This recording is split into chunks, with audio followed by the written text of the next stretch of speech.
Le manuscrit de S. Écrit et compté par Fadam. Je souhaite à chacun de connaître l'ivresse de l'amour, de sauter dans le vide qui vous arrache à vous-même, de vous donner tout entier à l'autre, de voir dans ses yeux sa nudité et de le laisser toucher votre âme. Et quand vous aurez renoncé à votre instinct de survie, quand vous aura brisé le cœur, je vous rendrai visite. Vous aurez une dernière chose à faire pour moi. Citation de S. Mary Shelby s'endort devant sa cheminée. Le feu crépite, il fait bon. Elle vit seule depuis 3 ans déjà, depuis que Steve, qui avait été son conjoint 12 ans durant, tomba amoureux de Jeanne, sa nouvelle collègue de travail. La rupture avait été une véritable histoire d'horreur. Mais Mary se redécouvre. Vivre seule, c'est le pied. Voilà la conclusion à laquelle elle est arrivée. Mary ne se fait plus de soucis pour Steve. Elle ne va plus lui demander si ça va au bureau, surtout pas, ou si ça va en général. Ça lui a ôté un poids considérable. Et elle a du temps pour écrire. Ouh, ça oui. Elle écrit tous les jours 5 ou 6 heures, mesdames, messieurs. Parfois, elle se réveille en pleine nuit, et elle a des souvenirs des jours heureux. Quand ils s'embrassaient langoureusement dans la rue, les badauds ne manquaient jamais de les siffler. Une fois, 2 types avaient même lancé « Careless Whisper » de George Michael sur leur smartphone. Ça les avait bien fait rire. Ils s'aimaient, tout simplement. La vie était d'une légèreté, une légèreté telle que rien n'importait. Leur petit appart, le quartier insalubre, la vie avait pris une tournure inoffensive. Leur peur semblait avoir disparu. C'était Steve pour Mary, Mary pour Steve. Alors, comment pouvait-on passer de cet amour-là à la haine, au désespoir, à la colère ? Sur la table basse en bois, l'un de ses romans, Le vent souffle aussi en été. Elle n'en est pas fière de ce roman feel-good. Elle avait l'impression d'être une imposture. Elle qui croyait connaître l'été ou même quelque chose sur la vie, quelque chose de viable. Elle qui croyait avoir fait son deuil en bonne et due forme. Elle qui ne savait plus trop qui elle était. Mais ça faisait entrer des deniers tous les mois, et son éditeur lui demandait un roman du genre tous les ans. Sa fanbase l'attendait toujours avec le même enthousiasme. Alors, elle y avait cru à son truc d'écrivaine. Un courant d'air s'engouffre par la fenêtre entr'ouverte. Elle tressaille, ouvre un œil puis l'autre, et va refermer. Ces temps-ci, elle fait des nuits de 8 ou 9 heures, sans interruption. Pourtant, elle a l'impression d'être dans la brume. Elle ne se rappelle pas avoir ouvert la fenêtre du reste. Elle regarde par la vitre. Le soleil se couche derrière la montagne enneigée. Un brouillard masque les maisons en contrebas dans la vallée. Un étrange silence s'est imposé. Elle prête l'oreille. Que c'est calme, bon Dieu. Ce n'est pas que la vie lui manque, mais elle aimerait parfois sortir et aller au bar du coin, à pied. Pour ça, il faut qu'elle aille jusqu'à M, qu'elle prenne la voiture. Elle se retourne, va s'enrouler dans son plaid, et c'est là qu'elle le voit, posé bien en évidence devant elle. Elle fronce les sourcils, regarde hagard derrière elle. La porte d'entrée est fermée à clé. Elle pose sur les objets un regard d'inquiétude et d'incrédulité. Elle n'ose d'abord pas le prendre. Sur la première page, elle peut lire « Le manuscrit de S ». Les feuilles sont reliées par une cordelette. Un trou a été fait dans le coin supérieur gauche. Mary ne peut plus détourner son regard. Elle est absorbée par lui. Elle a l'impression d'entendre murmurer, mais rien d'intelligible. Elle secoue la tête et tente d'en rire. On dirait Frodo devant l'anneau. Ridicule. Mais une anxiété la gagne de plus belle. Elle se penche en avant, d'abord hésitante, puis prend le manuscrit dans ses mains. Elle regarde autour, s'attend à voir quelqu'un entrer et lui dire « Bonjour, madame, pardonnez mon intrusion, mais j'aimerais que vous me donniez votre avis sur ce manuscrit. » Mais personne. Elle se décide à ouvrir. L'écriture est frénétique. On a l'impression que c'est écrit à la main. L'encre ressemble à du sang. Les flammes du feu révèlent du rouge dans le noir et du noir dans le rouge. Ça évoque Stendhal et son grand roman. Elle est prise d'un frisson, mais elle commence à lire. C'est un coup de foudre immédiat, dès la première phrase. Cette façon directe et simple d'interpeller, et cette ambiance lugubre, comme une ironie dramatique qui annonce le pire. Elle a envie de savoir qui est ce S. Elle lit ainsi 1 heure, puis reste transie au détour d'une phrase. La phrase en question n'est pas terminée, elle est tronquée. Quand elle eut terminé le manuscrit, le nom qui se cache derrière S fut révélé. Et dès lors... Et dès lors quoi? S'exclame enfin Marie. C'est pas possible. Il doit y avoir une fin à cette histoire. Elle tourne les pages, mais il n'y a que des pages blanches. Elle redresse la tête, enlève ses petites lunettes. Sa tisane aux fenouil est froide désormais. Un sentiment d'agacement, d'abord léger, l'envahit et grandit, au point de faire rougir ses joues d'ordinaire si blanches. Oh, mais c'est pas vrai! Encore un crétin qui va pas au bout. Ah, je déteste ça. C'est quand même pas compliqué de faire un dénouement. Même triste ou insatisfaisant, faut penser au lecteur, bon sang. Oh, la barbe! Et sur ces mots, elle jette le manuscrit au sol. Marie vient de se rendre compte qu'elle parle seule. Mais comme disait sa mère, on n'est jamais mieux servi que par soi-même. Alors elle se dit qu'elle pourrait terminer l'histoire. Après tout, elle est écrivaine. Normalement, elle écrit à l'ordi. Mais là, une envie d'écrire à la main la prend. Elle a des fourmis au bas-ventre à la simple idée d'écrire la suite. La dernière fois qu'elle a senti ça, c'était quand elle avait fait l'amour avec Steve pour la première fois. Il y a quelque chose de sexuel dans cette impulsion. C'est d'autant plus malsain que l'histoire du manuscrit de S est une histoire d'horreur a priori, de terreur absolue. Marie y pensera bien plus tard, mais elle avait toujours aimé ces histoires macabres. Elle n'avait d'ailleurs pas vraiment d'estime pour ces romans feel-good. Ils n'étaient pas mauvais dans le genre, mais loin de ces amours de jeunesse, d'enfance, chair de poule en tête de liste. Tandis qu'elle écrit sur le manuscrit à la main, sans rature ni hésitation, elle retrouve le sentiment qu'elle avait expérimenté un soir sous sa couette à dévorer ce petit roman d'horreur, La colonie de la peur. Elle écrit ainsi toute la nuit, et ce n'est qu'au matin qu'elle se rend compte que les feuilles blanches étaient exactement au nombre souhaité. Elle fronce les sourcils, se dit que c'est pas possible, c'est impossible. Constate que le manuscrit est bien plus épais que quand elle l'a trouvé, et elle s'évanouit à même le sofa. Mary Shelby se réveille quand il fait nuit. Elle a dormi tout le jour. Une chaleur épouvantable naît dans sa poitrine, des gouttes perlent sur son front et sur tout son corps. Elle se lève chancelante, va à la salle de bain et vomit à même la cuvette. Ah, la terrine est mal passée. Elle se vide, se relève et voit dans le reflet du miroir son visage tiré, blême et même creusé en certains endroits. Elle s'approche un peu plus. Sa pupille a une drôle de forme. Elle s'allonge et présente des bords presque droits. Elle croit voir passer une ombre derrière elle. Elle sursaute et se retourne d'un bond. Son cœur s'emballe. « Il y a quelqu'un ?» Pas de réponse. Elle ressort, se dit qu'il faut qu'elle appelle le docteur Jean. Va dans la cuisine se servir à boire. Mais l'eau a un goût ignoble. Elle la recrache dans l'évier et commence à sentir l'anxiété la dévorer de l'intérieur, comme un parasite dont la science ne trouverait jamais l'antidote. Marie. Cette fois, elle en est sûre, il y a quelqu'un dans son chalet. Elle se cramponne au plan de travail et scrute l'obscurité comme une bête farouche. Marie, n'aie pas peur. Je suis venu t'aider. Elle regarde dans un coin de la pièce. La voix vient de là. Mais elle ne voit personne. Elle attend et le rideau finit par bouger. Personne derrière, il se balance doucement. Puis une silhouette se dessine dans les plis du rideau. Marie est prise d'épouvante. Elle veut crier, s'enfuir par la route et gagner le village. Mais son corps ne répond plus. Tu sais qui je suis. Tu sais qui est S. La silhouette a maintenant la forme d'un bouc aux longues cornes. Le rideau danse comme sous l'effet du vent, mais aucune fenêtre n'est ouverte. J'hallucine, balbutie Marie. Un mauvais rêve. Cesse de te mentir. Tu n'es plus celle que tu disais être. Qui êtes-vous? Je suis Satan. S, c'est moi.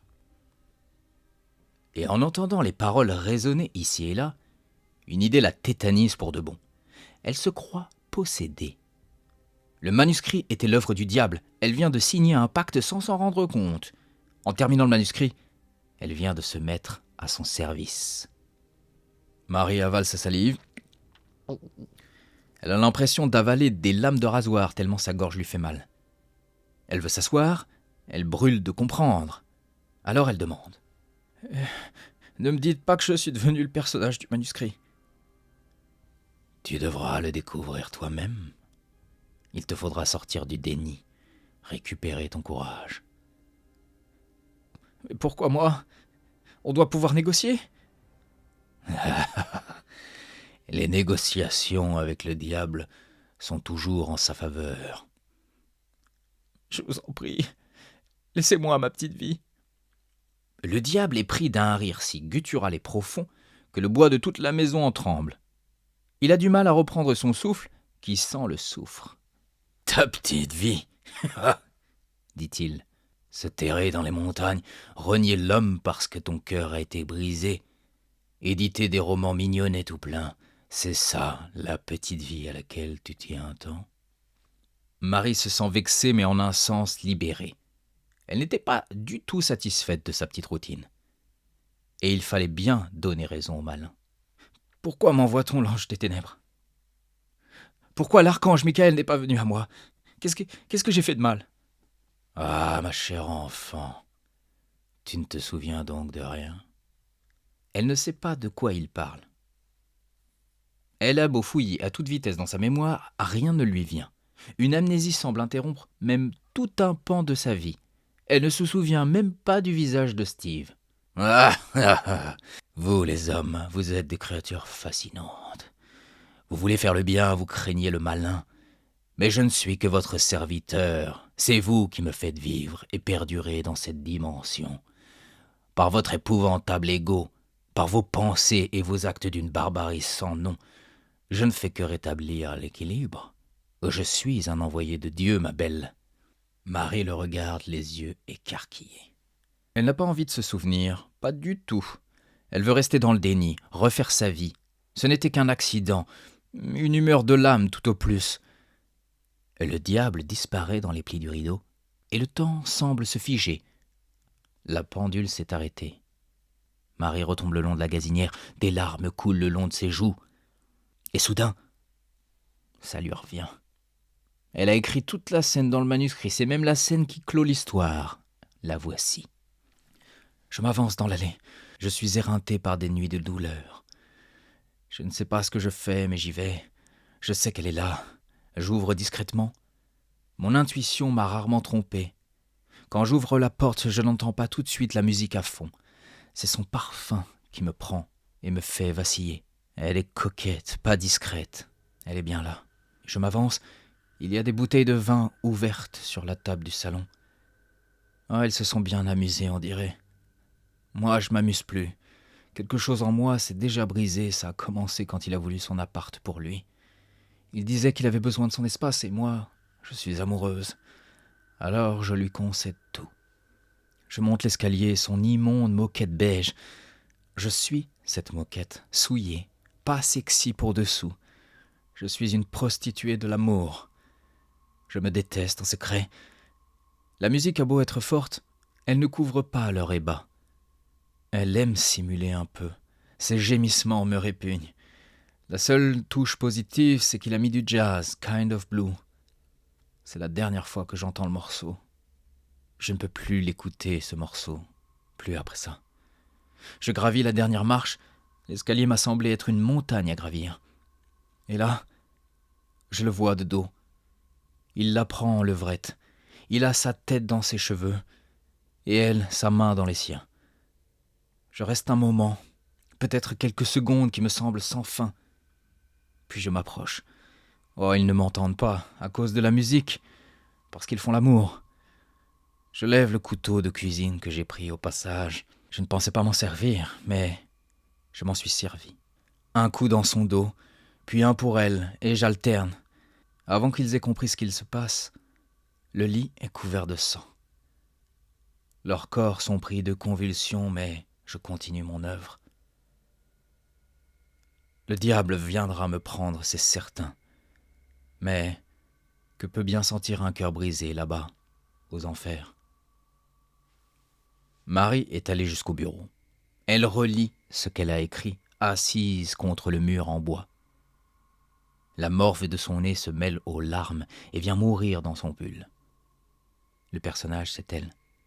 Elle est ce personnage. Steve avait fait le con, certes, mais il n'avait pas mérité cette mort, Jeanne non plus. 20 coups chacun, pas un de plus, pas un de moins. Marie qui jamais n'avait ressenti de jalousie, ou presque. Que s'était-il passé? La police, se dit-elle soudain.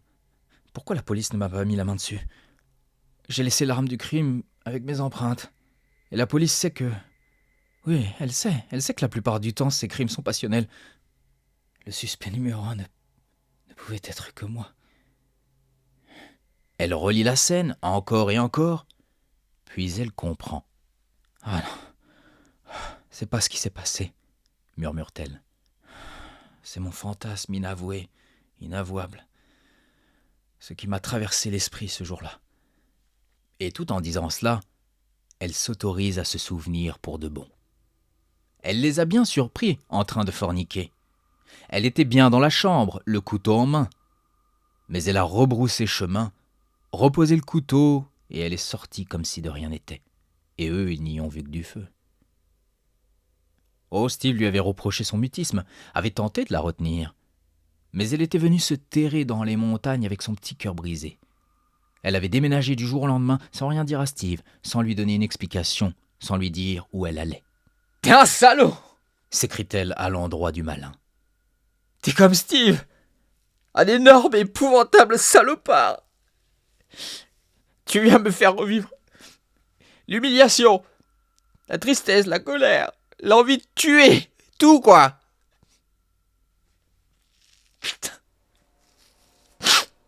Sans réponse, elle va jusqu'à la cheminée, rallume un bon feu avec des gestes maladroits et frénétiques, et dès les premières flammes, elle jette le manuscrit dans le feu. « C'est un navet de toute manière, » dit-elle amère. « Ça ne vaut rien, comme mes romans à la con. » Cette nuit-là, elle s'apaise et s'endort à même le sofa, lessivée. Quand elle se réveille, elle croit d'abord à un mauvais rêve. Elle se redresse la tête engourdie. Elle a une tristesse plantée dans le cœur. Le manuscrit est posé là, intact, sur la table basse. Un homme surgit de derrière le rideau. Elle veut pousser un cri, mais reconnaît son médecin, le docteur Jean, sur qui elle avait des vues un temps, mais trop accaparée par son métier, trop ancrée dans son identité de sachant, le charme avait disparu assez vite. Le visage du docteur commence à se décomposer. Ses joues coulent comme de la cire chauffée. Marie regarde de grosses gouttes de cire tomber sur le parquet. Les 2 globes oculaires perdent leur assise et sautent au dehors. Ils viennent rouler jusqu'à ses pieds. Cette fois-ci, elle pousse un cri strident. Elle n'a pas le temps de s'échapper qu'elle cogne son pied contre la table basse et tombe lourdement au sol. Elle commence à tourner de l'œil. Mais une force prodigieuse la soulève et l'assoit à la grande table en bois. « Il faut qu'on parle, ma chère. » Dans un état à mi-chemin entre la conscience et l'inconscience, Marie voit l'homme de cire sous son vrai visage. Il a les orbites vides. Ses dents sont des lames. Sa peau se mêle à un reste de blouse blanche. Une vapeur noire l'auréole. « Que voulez-vous de moi ?» parvient à dire Marie. « Je vous en prie. » S'il y a bien une chose que déteste l'ange déchu, c'est le manque de courage. Mais je reste un ange, alors je tends à faire le bien à ma manière. Vous êtes le diable, vous êtes le mal incarné. Allons, allons, ma cocotte, tout dépend de Dieu, le Père, y compris moi. Le mal est caché dans le bien, et le bien dans le mal. Combien de malheurs au nom du bien? Combien de fois le bien n'a-t-il pas porté en germe la souffrance à venir? Tu devrais le savoir à ton âge. Steve n'a-t-il pas causé ton malheur, pensant faire son bien? N'a-t-il pas embrassé Jeanne le cœur léger, tandis que toi, tu étais déjà dans ta salle de bain, vaincu, prêt à fuir, comme je sais pas quoi? Tu me répugnes. La lâcheté s'est emparée de toi, plus que la tristesse encore, et je suis là pour m'occuper des petites gens lâches. Ah, vous êtes ignoble. Dites-moi ce que je dois faire pour plus vous revoir. Tu dois aller voir Steve et lui dire ce que tu as enduré. Mais ça fait déjà 3 ans. C'est du passé, j'ai tourné la page. Tu as enterré un cadavre. Ton cœur est ce cadavre. Et ce cœur refait surface sous la forme d'un mort vivant. Regarde-toi, Dieu me confie parfois ce genre d'affaires, autant d'occasions de me racheter. Mais je t'avoue que c'est un travail qui me plaît. Fais un travail qui te plaît, et tu n'auras pas à travailler de ta vie, disait l'autre. Et si je refuse? Alors je m'en donnerai à cœur joie. C'est l'avantage de mon métier, la perfidie et la malice au service d'un bien supérieur. Si tu refuses, je te ferai sombrer dans la folie, qui n'est rien d'autre qu'une rupture brutale avec la vie, une façon de renier ses proches, son monde, les hommes, tout. Et tu mourras en folle, pour te réincarner et laver ton karma plus tard. C'est comme ça que tout marche. La souffrance a tout son temps. Elle sera toujours là, à t'attendre. Plus tôt tu lui fais face, plus tu prospères. Autant utiliser cette vie à bon escient. Pourquoi je vous ferai confiance, hein? Vous ne me faites pas peur. Vous n'êtes sans doute qu'une hallucination. Je me sens seul, alors j'invente un interlocuteur. Oui, j'hallucine là. Le diable, maintenant sous sa forme d'ange déchu, déploie ses ailes en riant. Ce n'est pas moi qui te fais peur. C'est la peur en toi qui est tenace comme une sangsue. Personne ne peut faire peur à l'autre sans son consentement, inconscient ou conscient. Je ne fais qu'attiser vos peurs pour vous réveiller. La souffrance est la porte d'accès à l'éveil pour 99% d'entre vous. Même Bouddha a enduré la souffrance. Jésus aussi sur la croix et même avant. Socrate, j'étais là à leur côté. C'est moi qui les ai aidés à endurer le mal. Personne à part le diable s'occupe de ça. Dieu est trop neutre pour ça. Il est comme le Tao, impassible, disponible pour tous, sans prendre parti. Si Dieu était à leur côté, c'est à travers moi, toujours moi. Aussi nécessaire que la souffrance sur terre, je suis et je prospère. Tu crois que je ne leur ai pas rendu visite à tous, aux dépressifs, aux suicidaires, aux condamnés, aux mourants? Je suis de toutes les conversations, de la plus risible culpabilité, aux remords les plus corrosifs. Je n'ai jamais eu autant de travail depuis que l'homme a découvert le feu, puis l'agriculture, puis l'intelligence artificielle. Cette dernière me fait bien rire. Quant à ce que tu as lu dans la Bible ou ce qu'on t'a raconté sur moi, ce sont des histoires pour enfants. Je suis Sa Majesté des Enfers, le moteur du changement. Sans moi, comment saurais-tu ce qui est juste, bon, vrai? L'amour naît des ténèbres, l'être du non-être.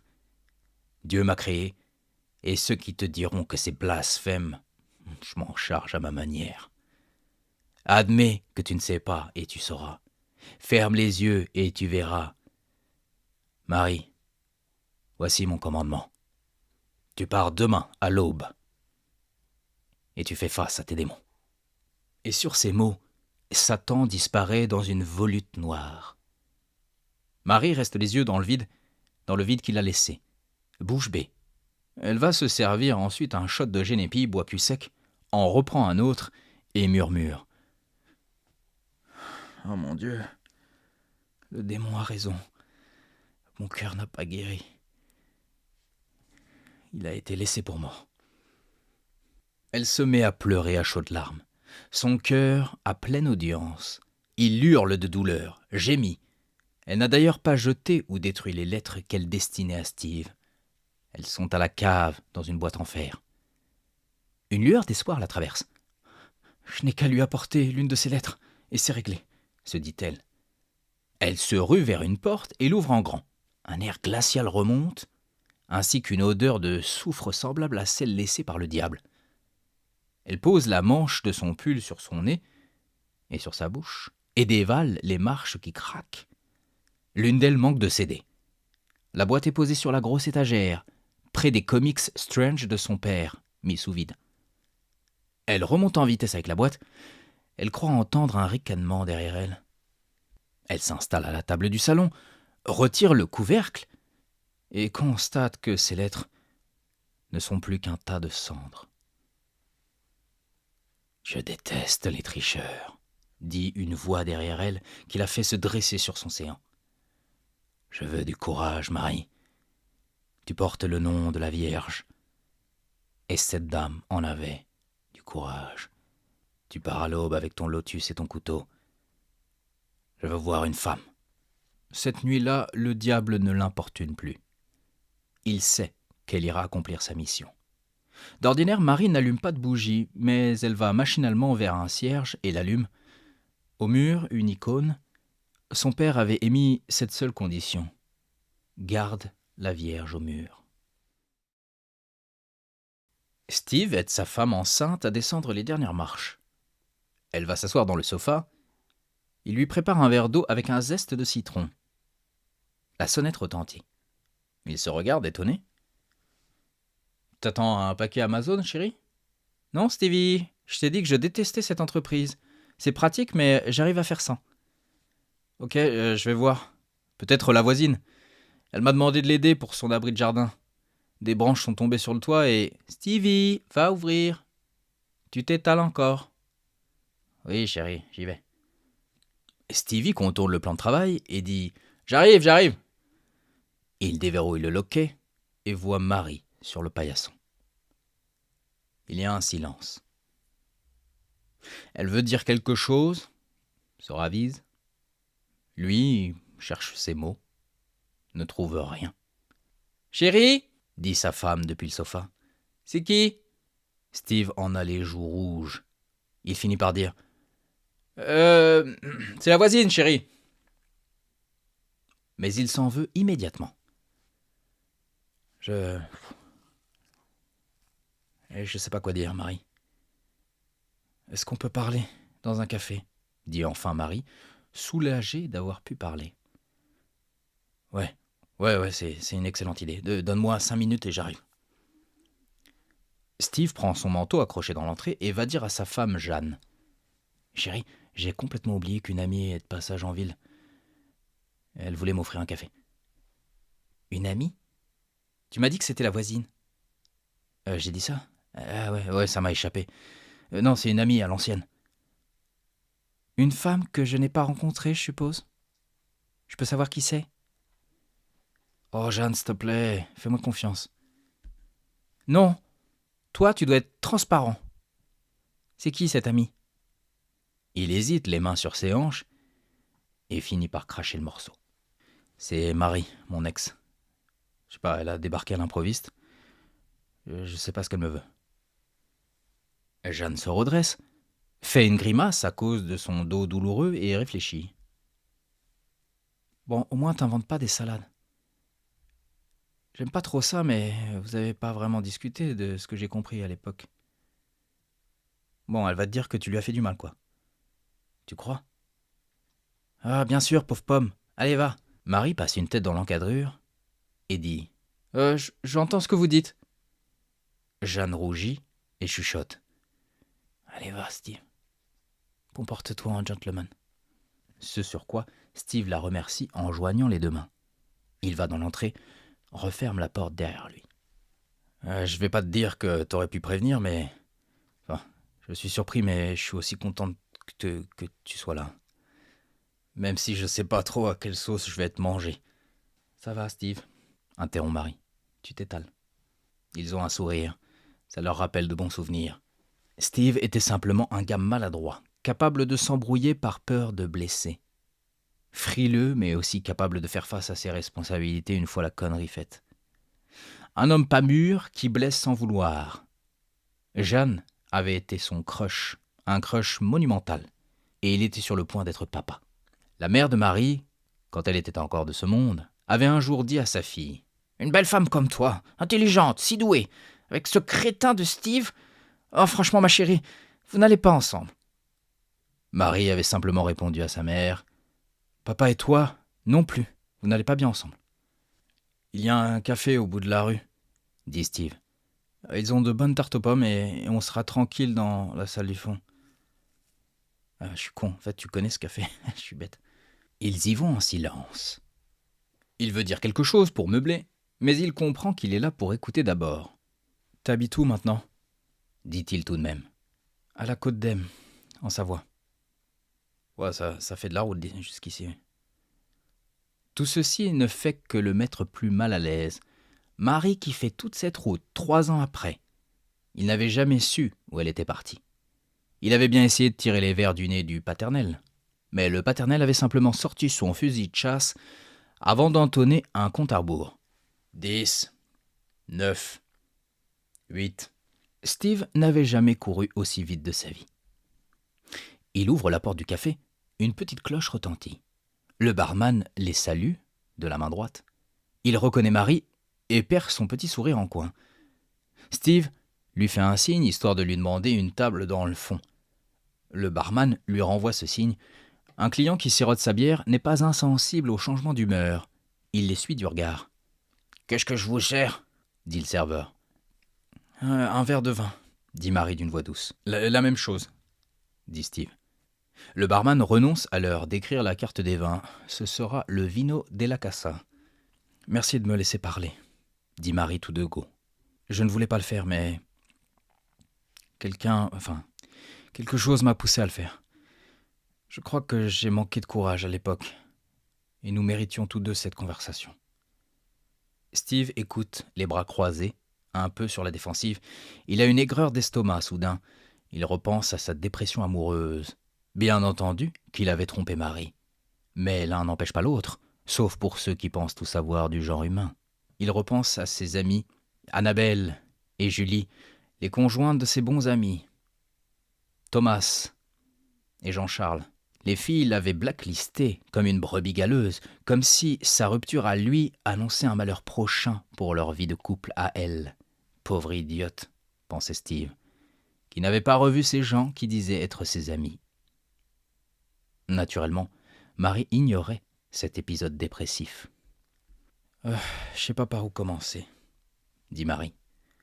J'avais écrit des lettres que je ne t'ai jamais envoyées. Mais bon, je crois que c'est le mieux. Je suis contente que t'aies refait ta vie avec cette fille. J'ai rien contre elle, hein. Et si tu es heureux, c'est bien ainsi. Elle se tait, tandis que le serveur dépose 2 verres de rouge. Elle le regarde s'éloigner, des larmes dans les yeux. Elle a pris la peine de se maquiller. Steve a le regard vide. Il ramène son attention sur elle, porte le verre à ses lèvres. Il a un déficit de l'attention depuis tout jeune. Mais là, il veut écouter sans arrière-pensée. Il veut être totalement disponible. Il n'ose pas même dire un mot. Il attend, aux aguets, comme pourrait le faire un étudiant devant son maître zen. « Je crois que je t'aime encore, Steve, » dit soudain Marie. Steve baisse le regard, puis le relève. « Mais tu m'as anéanti. Oh, Socrate dirait que je suis la seule à pouvoir m'anéantir, alors disons que je t'ai laissé faire, je t'ai laissé m'anéantir. Je t'aimais si fort. Je ne pensais pas qu'on se séparerait un jour. Pour moi, tu étais l'homme de ma vie. Je voulais des enfants de toi, fonder notre famille, vieillir ensemble. Je nous voyais sur 2 rocking chairs à siroter du vin, tandis que les enfants joueraient dans le jardin. Avec le chien. C'était peut-être con comme rêve. C'était peut-être les âneries qu'on nous a vendues à la télé, que nos aïeux ont gobé. Ma mère te détestait, Steve. Je n'ai jamais compris pourquoi elle s'acharnait à te dénigrer. Ça m'a fait mal. Mon père te méprisait. Et bien sûr, je crois que ça n'a pas aidé. Mais moi, je t'aimais, alors je me foutais de leur avis. Je ne fais pas ma vie avec mes parents. Je t'aimais parce que j'ai vu, je sais pas, un ange en toi. C'est un peu kitsch, mais tu es beau, c'est vrai. T'es mon genre de gars. Avec tes cheveux en bataille, tes grands sourcils et ton air songeur. T'as une bonté naturelle en toi, c'est assez rare. Tu es un gentil, Steve. Et tu me faisais rire aussi, ça c'est vrai. Parfois, malgré toi, j'aurais laissé tomber n'importe qui pour toi. Je me foutais que tu sois maladroit, même si tu cassais souvent des choses, et ça pouvait m'irriter, ouais. Notamment les rebords d'assiette. Je m'égare. Elle reprend une gorgée de vin, pose le dos de sa main sur sa bouche, et commence à pleurer. Elle a fait l'erreur de tout refouler en bloc. Elle s'est servie de la colère pour ça. Elle a haï cette garce qui arrive de nulle part et la niaiserie de Steve. Puis elle a redressé la tête après de longs hivers et des étés sans joie. Elle a fini par comprendre que Jeanne aussi était tombée amoureuse et que Steve s'était laissé séduire par un nouveau départ. Steve avait développé une ignoble addiction au porno et son estime n'avait fait que réduire comme peau de chagrin. Alors, quand une belle femme lui dit qu'elle n'est pas insensible à lui, ça lui fait un bien fou. Les ébats qui avaient suivi avaient fini de plier l'affaire. Et puis, il y avait eu les insomnies de Steve, le trouble anxieux dépressif et la dépression totale. Satan observait tapis dans un coin entre la bouteille de rhum et le gin. Il a rendu visite à Steve en songe. Il a provoqué de terribles insomnies en lui. Steve se retrouvait au pied du lit le matin, le lit trempé de sueur. Jeanne avait tenu. Steve était revenu un temps chez sa mère, puis il avait vu le psychiatre Sigicelli qui lui avait donné du tertian. Il convient de dire que le docteur Sigicelli était porté sur l'ordonnance facile depuis qu'un de ses patients, un certain Jules, s'était fait sauter la tête devant lui. Steve prend le paquet de mouchoirs que lui apporte le serveur. Il en sort un mouchoir et le tend à Marie. Le serveur revient derrière son comptoir. « Oh, on dirait que tu vas avoir une rude soirée », dit un habitué. « Sois pas con, Louis. Ces deux-là, c'était beau à voir à l'époque. Je crois pas avoir vu femme plus heureuse. » « Ah, mais tu sais bien que l'amour romantique n'a rien à voir avec l'amour vrai. »« Oh, épargne-moi tes discours. Tu vas encore me parler de l'écartelé, là, ou je sais pas quoi. »« Non, écarte-tolé, bon sang. Je t'ai dit ça 100 fois. »« Oh, tu m'emmerdes, là. On parle de deux amants. Donc, je te resserre un verre et tu écris dans ton petit calepin, hein. Et puis, t'iras te branler tout seul chez toi avec le pouvoir du présent. »« Non, le pouvoir du moment présent, Raph. Tu retiens rien. T'es vieux, là. Ça y est, t'es grabataire. »« Tu sais que j'ai pas que toi comme client. Tu reveux quelque chose ou merde ?»« Ah, va pour une bière, ouais. Mais fais-moi plaisir, lis ce bouquin, d'accord ? Ça parle des relations éclairées d'ailleurs, sans ego, tu vois, ce genre de truc. Hein. » Raphaël, le serveur, n'écoute plus. Il a développé la faculté de fermer les écoutilles. Oh, son bouquin, il peut se le carrer. Comme Game of Thrones d'ailleurs, dont tout le monde lui parle. « Je crois que tu t'es senti petit, » dit Marie entre deux sanglots. « Je t'ai fait peur avec mes grandes études et mes contes parents. Paix à leur âme. On a fini, je sais pas, par s'enliser. Tu ne me faisais plus l'amour. Et moi, j'ai renoncé à te séduire. Mais je ne suis même pas sûr que ce soit ça. J'ai cru que je m'étais fait une raison. Je sais qu'il faut accepter l'inéluctable. Ce qui est fait est fait. Tu es tombé dans ses filets à elle, et t'as pas pu en sortir. » Steve a envie de lui dire que Jeanne est enceinte et qu'avec elle, c'est sérieux. Mais il se contente de boire. Elle plante son regard dans le sien. Il a la gorge serrée, rétracte les lèvres et dit « Je sais que je suis un idiot. Je suis pas comme toi, je... » « Attends, Steve, laisse-moi parler. »« D'accord, vas-y. » Elle pose une main sur la sienne.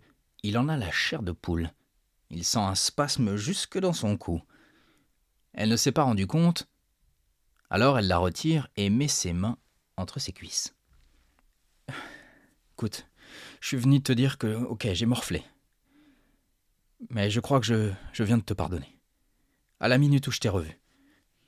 Je me sens mieux. Ouais, j'ai passé des jours et des nuits sur le sol de ma cuisine à pleurer toute l'eau que j'avais dans le corps. Mon père me nourrissait à la cuillère, ok. La vie n'avait plus aucune saveur.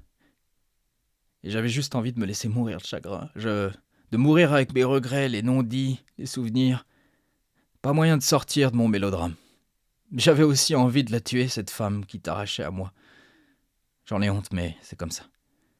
Je ne savais plus ce que c'est que l'estime de soi. Je savais plus ce que ça voulait dire. Mais le pire, c'est que cette colère sourde a fini par tuer les derniers souvenirs que j'avais de toi. Et ça m'a fait un mal fou.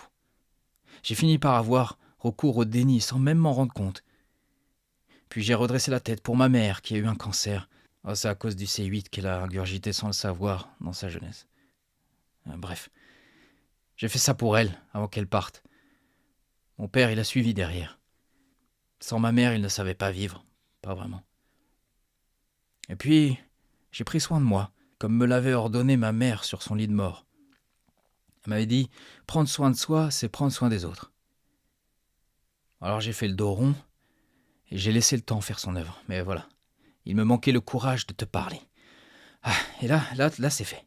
De te dire ce que tu as été pour moi, de te dire combien j'ai aimé pour toi. Je t'aime encore, je le sais maintenant que je t'ai devant moi. Je pourrais faire l'énorme bêtise de t'embrasser là, dans ce café. Mais jamais je ne reviendrai. Mon cœur est brisé. Pardonner m'aidera à renaître. Et puis tu as quelqu'un maintenant. Alors je veux que tu saches que j'ai été heureuse avec toi. Alors ça, jamais personne ne m'a fait sentir aussi belle, aussi forte, aussi désirable. J'étais plus moi-même avec toi que je ne l'ai jamais été avec personne. Et c'est ce que je veux prendre avec moi. Je veux oublier les peines. Je veux pardonner et ne garder que le bon. Elle s'arrête. Steve vient de déglutir avec difficulté. Il essaye de maintenir les apparences, puis une larme coule le long de sa joue. Il met sa tête dans ses mains et pleure à chaudes larmes. Raphaël, le barman, rebrousse chemin pour aller chercher plus de mouchoirs. Marie aussi se remet à pleurer. Et le serveur en profite pour déposer un deuxième paquet de mouchoirs sur le coin de la table. Le diable observe toujours entre les bouteilles. « Raphaël, murmure-t-il, toi aussi prends un verre. » Le serveur se dit que c'est une simple pensée. Alors il se sert un vermouth. « Merci Marie, » parvient à dire Steve. « Merci d'avoir fait tout ce chemin pour me dire ça. »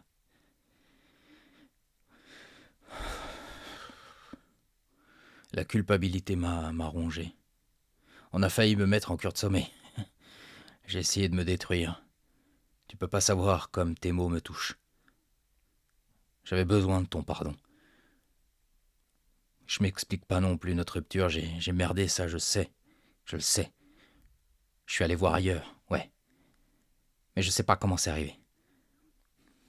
Je me suis détesté autant que je détestais mon père, qui a trompé ma mère d'ailleurs, et qui est parti un soir. Je crois que mon enfance et ma rupture se sont mélangés dans ma tête. Je crois que j'ai pas pardonné à mon père et que je voulais pas lui ressembler.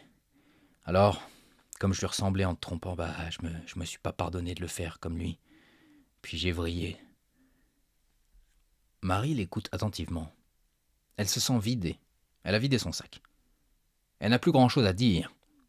Elle a un pincement au cœur, certes, mais les dés ont été jetés. Ils ont eu leur chance. Il faut avancer maintenant. Steve n'ajoute rien. Il est presque abasourdi, il n'arrive plus à parler. La clochette de l'entrée retentit. C'est Jeanne avec son ventre bombé. Elle se fait du souci. Les deux n'ont pas vu leur passé. Elle les cherche du regard. Raphaël comprend et intervient. « Salut Jeanne, ton mari est toujours en conversation. Je peux te servir un verre ?»« Il est toujours avec elle ?»« Oui, ils ont sans doute beaucoup à se dire, non ?»« Comment ça, beaucoup à se dire ?»« Je veux simplement dire que... Putain, Raph, mêle-toi de tes affaires. » Elle s'avance maladroitement dans l'allée et apparaît dans la petite salle. Steve essuie ses larmes à la va-vite en la voyant. Ils ont parlé longtemps, beaucoup trop longtemps. Marie ne bouge même pas. « Steve, il est temps de rentrer là. Faut qu'on discute. » Elle a envie d'en dire plus, de dire à cette pétasse d'aller voir ailleurs et de pas venir foutre le boxon à 2 semaines de l'accouchement. Jeanne ressent de la jalousie et la colère monte. C'est pas le moment de l'emmerder. Si elle s'écoutait, elle lui verserait le verre de vin sur son beau col roulé beige. Malaise immense, à tel point qu'un client se lève et sort. Steve a envie de rester. Il y a tant de choses qu'il aimerait dire, mais bon, à quoi bon ? Parfois, mieux vaut mettre ça dans une lettre, passer les sentiments à l'épreuve de la plume. En revanche, Marie bug sur le couteau qui est là, à côté de la fourchette. Peut-être qu'un coup sec dans la jugulaire rappellerait à Jeanne les bonnes manières. Ouais, ça lui rappellerait les bonnes manières, la Jeannette. et son bébé remettrait son incarnation à plus tard. Une pierre deux coups, quoi. Ou alors directement dans le ventre, pour le symbole, devant tout le monde. Dans les deux cas, ça rendrait sans doute service à Steve. Steve croise le regard de Marie, qui lui sourit et chasse ses horribles pensées. Elle a la décence de lui dire d'y aller, avant qu'un meurtre ne soit commis sur place publique. Alors, Steve se lève, s'éloigne, pose une main sur le ventre de Jeanne, se retourne et dit « Merci Marie. Merci. » Marie les regarde sortir. Elle reste seule, un peu étourdie, soulagée qu'il n'y ait pas eu d'esclandre. Encore qu'elle ne se serait pas laissée faire, ça c'était avant. Raphaël passe une tête et avance sur la pointe des pieds, une bouteille de vin rouge à la main. Il est secrètement sous le charme de Marie, mais la différence d'âge lui fait croire qu'il l'aime comme un père aimerait sa fille. Et puis, il tient à sa femme. La retraite est au tournant. Pas question de tout gâcher pour un caprice. Il ne veut pas vieillir seul. Il pose la bouteille sur la table, un sourire niais relève ses joues ridées et boursouflées. « La maison qui invite, Marie. Je suis content de te revoir. » Elle le regarde s'éloigner, un sourire de politesse sur ses lèvres. Marie a le regard des grands blessés. On peut sentir sa vulnérabilité, mais une dignité nouvelle la drape, comme les ailes d'un ange. Elle abaisse la tête, repense au manuel d'Épictète et ce passage qui dit de rendre ce qu'on nous a arraché. Son regard est flouté par les larmes. Elle s'essuie d'un revers de manche et voit l'étiquette sur laquelle sont écrits ces mots. Le vin de S. Elle cherche le diable du regard. La salle commence à se remplir. Un beau brun vient d'entrer. Il a des manières, mais ça ne fait pas de lui un salaud. Pas encore. Elle croise son regard du reste. Et il a un moment d'arrêt. De toute évidence, elle lui a tapé dans l'œil. Marie sourit, en comprenant que le diable ne reviendra pas. Du moins, pas de sitôt. Elle débouche la bouteille et se sert un verre généreux. Puis lève son verre et adresse un regard à la place vide devant elle. Elle semble trinquer avec un ami de longue date.